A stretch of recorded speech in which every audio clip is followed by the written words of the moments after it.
Bienvenidos a Kaiser Report, soy Max Kaiser. La flexibilización cuantitativa provocará deflación. Eso fue lo que dije yo. Y ahora se me han unido una serie de personas muy serias, entre comillas. La flexibilización cuantitativa no combate la deflación, sino que la provoca. Ya se lo dije yo. ¿Stacy? Max, ahora se te ha unido la gente seria. Cuando los medios hablan de gente seria, se refieren a los políticos y banqueros, que son todos muy serios. Vamos a ver un titular de Zero Hedge. Por fin, la gente seria se da cuenta, la flexibilización cuantitativa hará disminuir de forma permanente la calidad de vida de las generaciones venideras. Esa persona seria de la que hablan es Scott Maynard, presidente del Departamento de Inversiones de Guggenheim y responsable internacional en materia de inversión.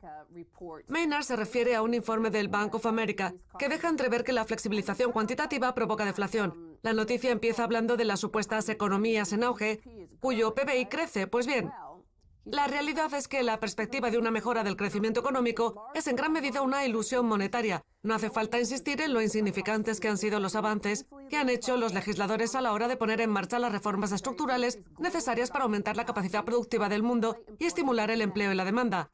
En ausencia de la voluntad política necesaria para abordar estas cuestiones, los banqueros centrales han recibido el encargo de tapar este malestar internacional con toneladas de divisas fiat. Lo que sugieren, pues, es que con eso de la flexibilización cuantitativa, los bancos centrales se hacen responsables de la política fiscal. Sí, y como llevo diciendo un par de años ya, hay dos gráficos a los que debemos prestar atención para entender la realidad que nos rodea. El primero es un gráfico del crecimiento y la oferta monetaria, un buen reflejo de cómo la flexibilización cuantitativa se expande por todo el sistema. Y el segundo es un gráfico de la velocidad monetaria, que es la que determina la rapidez con la que circula el dinero por la economía. Un parámetro que se ha desplomado y que se sitúa en mínimos históricos. ¿Y eso por qué? Porque aunque el dinero va a parar a los bancos, luego estos no lo prestan. ¿Y a qué se debe eso? A que el balance general de los bancos está repleto de bonos basura que solo valen un 2% de lo que los bancos dicen que valen. Por eso necesitan todo ese dinero fresco de los bancos centrales, para que los bancos zombies no se vayan a la quiebra. Si hace unos años, cuando se abrió el periodo idóneo para emprender reformas, las autoridades hubieran dejado que esos bancos zombies murieran del todo y hubieran permitido la incorporación de nuevas entidades que compitieran en un sistema capitalista, ahora la economía mundial estaría en auge y volvería a crecer, que es lo que ha pasado en Islandia, donde dejaron que los bancos quebraran. Ese es el modelo que debería haberse aplicado en el resto del mundo. Lo que pasa es que no se ha hecho. Y ahora nos encontramos en una situación parecida a la del 2008. Los bancos son insolventes y la emisión de moneda no ha servido para nada, solo para crear deflación. Antes, por cada dólar que se inyectaba en el sistema, se lograba un crecimiento del PBI del 1,05, 1,10 o 1,20 dólares. En cambio, ahora no solo el PBI no crece, sino que se contrae. El PBI de Japón se está hundiendo porque la economía japonesa es la primera gran economía del mundo que está experimentando los beneficios nulos que aporta la emisión de moneda. Podrían emitir hasta 1.000 billones de yenes que su economía no remontaría. Bueno, la noticia cuenta que la productividad disminuye, por ejemplo, la del Reino Unido, aunque supuestamente su economía esté creciendo. Pero esas dos cosas son incompatibles. Es como los griegos que quieren seguir en el euro sin tener que pagar las deudas. Así que... ¿Son dos conceptos excluyentes? Sí. Si la productividad disminuye, eso quiere decir que el PBI no crece. ¿Y la economía tampoco? Exacto. No se pueden tener ambas cosas. La noticia continúa así. En esencia, las autoridades monetarias de todo el mundo están imponiéndoles un impuesto a los inversores y subvencionando a los prestatarios. Históricamente, los impuestos y las subvenciones, al igual que otros mecanismos de transferencia de riqueza, siempre han pertenecido al ámbito de la política fiscal, que está sujeta al control del electorado. Lo que pasa es que ahora el electorado ya no tiene el control de la política fiscal y los bancos centrales, muchos de los cuales son propiedad de bancos privados, han decidido a quién prestar esas ayudas sin tomar en consideración lo que digan los cargos públicos electos. Vamos a ver una cifra muy llamativa relacionada con el desplome de la economía. Con la subida del dólar y con una economía que sigue sin crecer en gran parte del mundo, el Bank of America Merrill Lynch prevé que en el 2015 la producción mundial tasada en dólares pueda caer por primera vez desde la crisis financiera, algo que ha ocurrido tan solo 5 veces en los últimos 34 años. Ya veo, es como cuando los árboles no te dejan ver el bosque. Y es que a pesar de que las políticas nos están sumiendo en un agujero negro, sus responsables no pueden dar marcha atrás. Y además cuentan con el apoyo en los medios de algunos personajes como Paul Krugman, que celebran esta destrucción. No olvidemos que cuando Paul Krugman escribe en el New York Times, no lo hace para informar a la opinión pública, sino que se dirige al Partido Demócrata porque quiere que le den un cargo en el gobierno. Los artículos de Krugman pueden considerarse un currículo extenso dirigido a Hillary Clinton, en la que le pide que le den un cargo en el Departamento del Tesoro. Sus políticas no tienen el más mínimo sentido, son en muchos aspectos fraudulentas y totalmente irresponsables. Lo que pasa es que cuando la gente lo lee hay muy pocos que se atreven a cuestionarlo debido a la poca diversidad que hay en Estados Unidos en lo que respecta a los medios de comunicación. La noticia señala que la flexibilización cuantitativa de los bancos centrales lo que hace en realidad es imponerles un impuesto a los inversores y ahorristas, a la vez que subvenciona a los prestatarios. Un momento. Cada semana el Reino Unido dedica 1.000 millones de libras a pagar la deuda, una cantidad que se ha duplicado desde que Osborne llegara al cargo. Es decir, que a pesar de las bajas tasas de interés, la deuda no deja de crecer de manera exponencial, por lo que por mucha moneda que emitan no les va a alcanzar para pagarla. Y eso va a hacer que tengan que optar por otras formas de confiscación de la riqueza. Australia ya está cobrando los impuestos a los ahorristas por sus depósitos, mientras que los intereses negativos ya han llegado a Europa. En el Reino Unido los ciudadanos pueden esperar recapitalizaciones internas, intereses negativos y tener que pagar impuestos por sus ahorros. ¿Por qué? Porque les hace falta para alimentar a los bancos zombies y con la emisión de moneda ya no les llega. Insisto en que la noticia define a la flexibilización cuantitativa como un impuesto a inversores y ahorristas y una subvención a los prestatarios, ya sean los que piden dinero prestado para especular en el mercado inmobiliario o los que lo hacen para invertir en la fracturación hidráulica, un sector que no genera ningún tipo de riqueza tangible, al igual que la especulación inmobiliaria. Pero esa medida no se impone por cauces democráticos. No. En otras palabras, si yo soy amigo de Mark Carney, puedo pedir prestados 1.000 millones de libras al 0% de interés. Pero si no soy amigo suyo, entonces me cobra el 10%. Sí, la noticia prosigue así. Sin embargo, a largo plazo, la economía clásica parece indicarnos que las distorsiones de precios provocadas por el régimen actual de la flexibilización cuantitativa que hay implantado en todo el mundo acaban provocando una asignación deficiente del capital y la inversión, lo que se traduce en un descenso de la producción y de la calidad de vida. De hecho, aunque el mercado de valores estadounidense cotiza en máximos históricos, los ingresos reales de las familias se sitúan de media en un 9% por debajo del máximo alcanzado en 1999. El informe del Bank of America Merrill Lynch lleva claramente a la conclusión de que la flexibilización cuantitativa y la depreciación de las divisas que conlleva no está generando un aumento de la producción mundial. De hecho, se están perdiendo los ingresos que llegan procedentes de ahorristas e inversores. O sea que se está provocando una asignación deficiente del capital que se destina a actividades como la especulación inmobiliaria o la fracturación hidráulica. Porque para resolver el problema de la deuda están creando más deuda. Es algo muy sencillo que hasta un niño podría entender. No se puede solucionar un problema de deuda contrayendo más deuda. Y la flexibilización cuantitativa consiste precisamente en eso, en contraer más deuda. La deuda mundial asciende a 200 billones de dólares. Ha subido a 69 billones en los últimos 6 años. A nivel mundial, la relación entre deuda y PBI se sitúa en el 300%. Y en Japón, la cifra se acerca al 400%. Pues bien, las políticas de intereses cero, por muy bajas que estén las tasas de interés, siguen conllevando el pago de unos intereses, aunque sea una décima porcentual. Lo que pasa es que la deuda es tan alta que esos intereses, por muy bajos que estén, siguen constituyendo una cantidad muy elevada que no puede compensarse con la emisión de moneda. Por eso han decidido empezar a confiscar la riqueza. La mal llamada austeridad es en realidad una confiscación de la riqueza, porque si el objetivo de la austeridad fuera reducir la deuda, entonces la deuda del Reino Unido habría bajado en lugar de casi duplicarse. Sí, ya se produjo una confiscación de la riqueza durante la Gran Depresión. Lo que pasa es que en ese periodo hubo un montón de quiebras y desapareció un montón de deuda tóxica. Tras ella se volvió a empezar desde cero y eso dio origen al siglo estadounidense. Ahora bien, en la actualidad no se está pensando en ningún momento en construir el futuro. Vamos a ver a qué conclusión llega la noticia. El costo de la flexibilización cuantitativa es mayor que los ingresos que pierden los ahorristas y los inversores. Es probable que las consecuencias a largo plazo de esta nueva ortodoxia monetaria hagan disminuir de forma permanente la calidad de vida de las generaciones venideras, a la vez que crean la falsa ilusión de estar viviendo una nueva era de prosperidad. O sea que tenemos la falsa ilusión de estar viviendo una nueva era de prosperidad. Por cierto, antes he hablado de la fracturación hidráulica como una inversión sin sentido. No en vano, el barril de petróleo de esquisto se vende actualmente a $37, mientras que el costo derivado de su extracción asciende hasta los 80.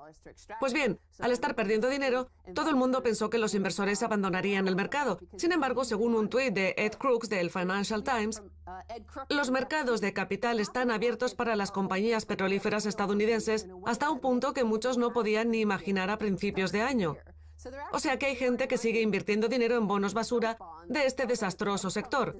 Si ya no tenía sentido cuando el barril se vendía a $100, imagínate ahora que se vende a 37. Pero bueno, esta es la mentalidad de esta nueva ortodoxia monetaria que ha creado una nueva generación de inversores perdedores. ¿Qué fue lo que acabó con la depresión de los años 30? Varias políticas. Una de ellas, la más importante, fue la subida del 50% del precio del oro que impuso el Estado respecto al dólar. ¿Y ahora qué es lo que va a acabar con la depresión actual? Ya te lo digo yo. Y lo digo en este programa. Las autoridades gubernamentales se reunirán y crearán un nuevo cesto de divisas, incluido el dólar, que cotizarán respecto al oro. Sí, esa es la única forma de devaluar las deudas. Exacto. La onza de oro pasará de cotizar en los 1.200, 1.250 o 1.300 dólares, en los que cotiza ahora, a valer 5.000, 6.000 o 7.000 dólares. Harán una nueva tasación de la economía mundial y del cesto de las divisas y acabarán así con la depresión. Eso es lo que va a pasar en los próximos 12 meses. Yo también lo creo, es la única forma de devaluar las deudas porque por motivos ideológicos lo de disolver las deudas y dejar que las entidades quiebren ni se lo plantean. En Estados Unidos, antes de poner en marcha esa política, se confiscaba el oro de los particulares. Sí. Presten atención. Ahora tienen una oportunidad única de comprar oro, que es lo que están haciendo China y Rusia antes de que el precio suba hasta los 5.000, 6.000 o 7.000 dólares. Por tanto, mi consejo es que sean más rusos y menos estadounidenses en su forma de pensar. Qué buen momento para ver la segunda parte de la entrevista que hiciste la semana pasada con Egon von Greyers. Sí, volveremos a hablar en la segunda parte con Egon von Greyers. No se vayan.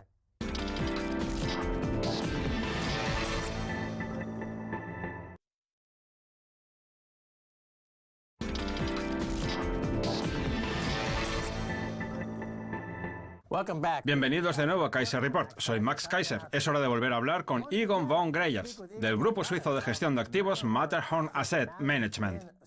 Egon, bienvenido de nuevo a Kaiser Report. Gracias, Max. Siempre es un placer estar con usted. Muy bien. El otro día acabamos la entrevista hablando de la relación precio-beneficio, que parece indicar que las cosas no están demasiado bien, que digamos. También dijimos que el precio del oro está sufriendo porque por cada onza que cotiza en el mercado físico, hay 100 que lo hacen en el llamado mercado del papel. Sí. Y por su parte, en el mercado de la plata, por cada dólar que se invierte en comprar, aparecen 50 para vender. Lo que hace que exista una gran resistencia a que el precio suba. En algunos lugares, como en el COMEX o en la Asociación del Mercado de Lingotes de Londres, existe la idea de que si los tenedores de oro solicitan recuperar su oro físico, las entidades se verán desbordadas. Desaparecerá esa capacidad que tienen de mantener el precio en niveles bajos y entonces veremos cuál es el precio real sin toda esa manipulación. ¿Puede hablarnos un poco al respecto? Sí, evidentemente nosotros compramos oro para nuestros clientes, pero también trasladamos el oro de nuestros clientes de los bancos a depósitos privados fuera del sistema bancario. Pues bien, cuando eso sucede, vemos que los bancos tienen dificultades a la hora de entregar las barras de oro correspondientes. Les lleva mucho tiempo acudir al mercado físico y comprarlas, aunque de momento todavía pueden. O sea que el oro que tiene la gente depositado en el banco no siempre está ahí. Por eso mi consejo es que no guarden el oro en el sistema bancario. ¿Cuántas toneladas de oro se extraen al año? 2.500 toneladas. ¿Que salen del subsuelo? Exacto. ¿Y qué demanda hubo en China el año pasado? En China, más de 1.000 toneladas. ¿Y en la India? 900 toneladas. Casi 2.000 toneladas en total. ¿Cuántas van a los fondos negociables en el mercado? Los fondos negociables en el mercado han reducido la cantidad de oro papel. El caso es que en los últimos años la demanda de oro físico ha superado con creces a la producción. Bueno, se me ha olvidado incluir los desechos de oro, que suman unas 1.000 toneladas, lo que hace un total de 3.500 toneladas. Pero aún así, la demanda sigue siendo mayor que la producción. Por eso los bancos centrales no han dejado de reducir sus tenencias de oro. Está claro, ahora el Reino Unido figura en las estadísticas como exportador de oro.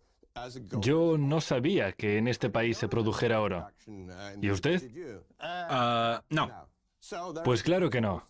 Se trata del oro de los bancos de lingotes, las barras de 400 onzas, que los bancos centrales han vendido o prestado a China.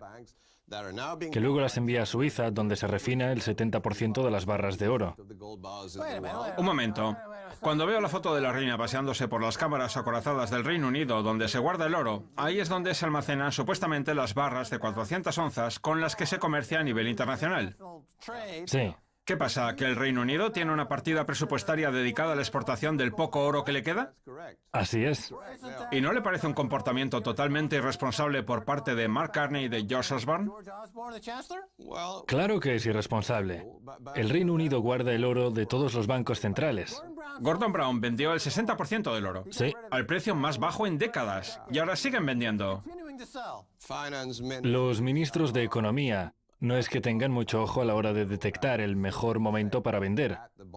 Suiza hizo lo mismo y decidió vender la mayor parte de su oro cuando el precio era el más bajo.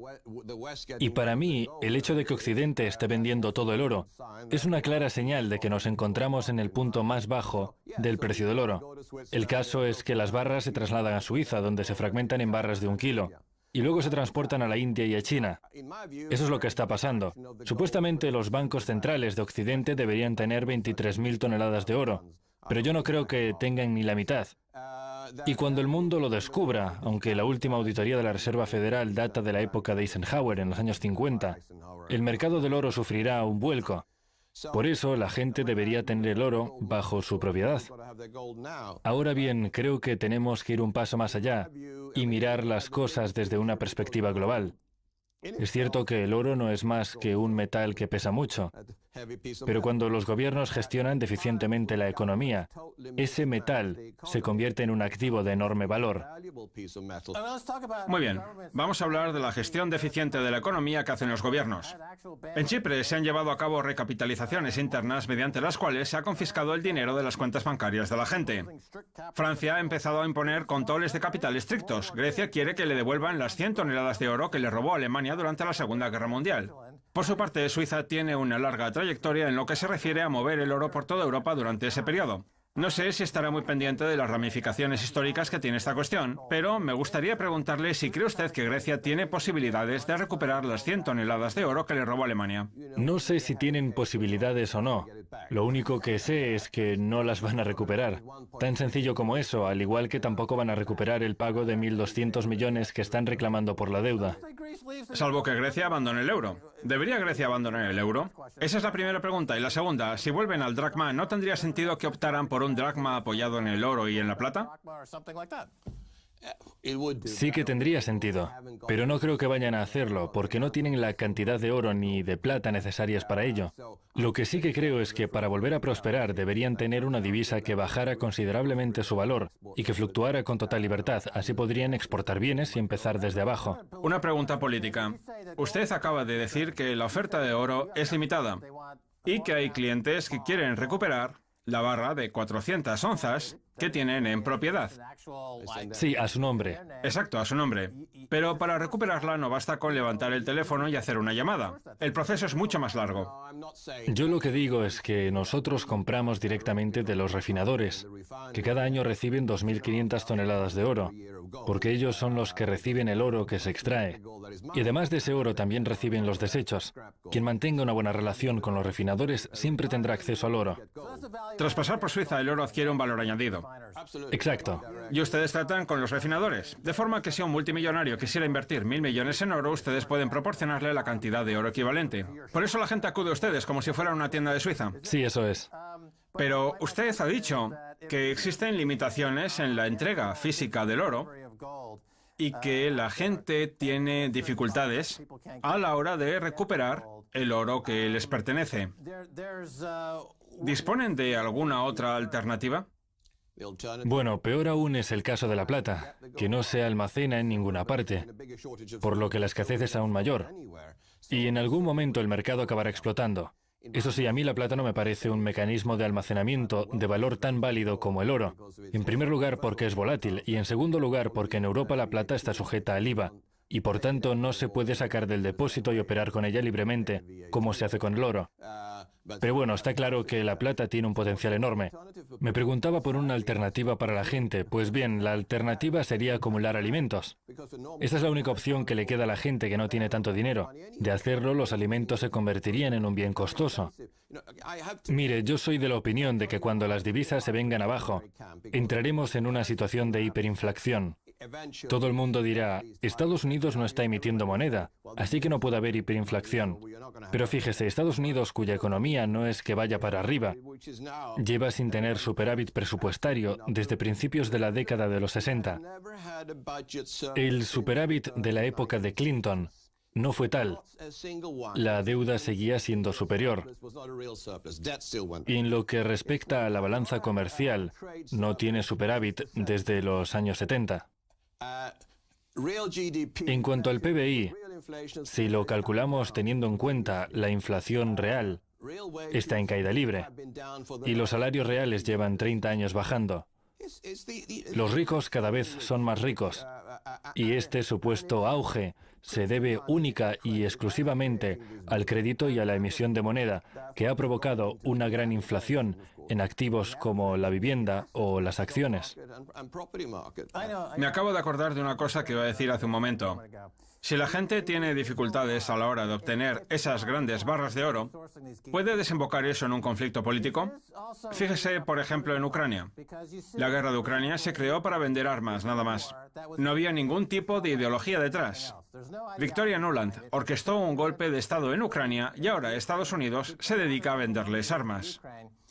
Yo soy de la opinión de que, como las economías están en caída libre, tal y como relata usted, en lugar de pensar a largo plazo, por ejemplo, construyendo nuevas infraestructuras en Estados Unidos, prefieren optar por la solución rápida que no es otra que la guerra. Así pues, el hecho de que aquellos que no están en su posición no pueden tratar directamente con los refinadores para conseguir el oro, ¿tiene algo que ver con esta mentalidad belicista de la que hablamos? Porque para mantener esta situación, la gente sigue necesitando poder acceder a ese oro. Y eso puede desembocar en una guerra. ¿Existe algún tipo de relación entre ambos aspectos?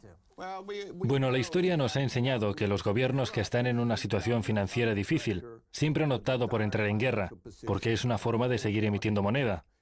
Aunque bueno, Estados Unidos seguirá haciéndolo pase lo que pase. Da igual lo que diga la gente. ¿Metería lo de Ucrania en el mismo saco? Sí, sí que lo metería. Solo fue una excusa para emitir moneda. Desde luego. Y ahora la Casa de Representantes ha aprobado el envío de una remesa de armas a Ucrania, algo que Rusia se niega a aceptar. Además de la situación económica y financiera, que es complicada, la situación geopolítica del mundo es extremadamente peligrosa. Estoy preocupado hasta yo, que no suelo asustarme por esas cosas. No es solo el conflicto de Ucrania y Rusia. También está el caso de Yemen, cuyo presidente ha huido. O incluso la propia Arabia Saudita, que tiene también la amenaza del Estado Islámico, que podría empezar a penetrar por el norte del país. Y además de eso, también hay problemas en el norte de África. William Rees-Mogg, historiador y director del Sunday Times, escribió un libro a principios de los 90 titulado The Great Reckoning, o La Hora de la Verdad, en el que ya predecía la llegada en masa a Europa de inmigrantes del norte de África. Y yo pienso igual. Creo que los inmigrantes seguirán entrando desde el norte de África y que no habrá nada que los detenga. El mundo va a cambiar y se va a convertir en un lugar mucho más peligroso. Ya, y la mejor manera que tiene uno de proteger su riqueza y su poder adquisitivo es comprando oro. Esa es la clave, porque a lo largo de la historia todas las divisas fiat han acabado perdiendo todo su valor. Pero bueno, tenemos que dejarlo aquí. Egon, muchas gracias de nuevo por estar en Kaiser Report. Muchas gracias a usted. Muy bien, esto es todo por hoy en Kaiser Report. Somos Max Kaiser y Stacy Herbert. Quiero agradecer su presencia a nuestro invitado Egon von Greyerz del grupo de gestión de activos Matterhorn Asset Management. Si quieren contactar con nosotros, escríbanos en Twitter a Kaiser Report. Hasta la próxima. Adiós.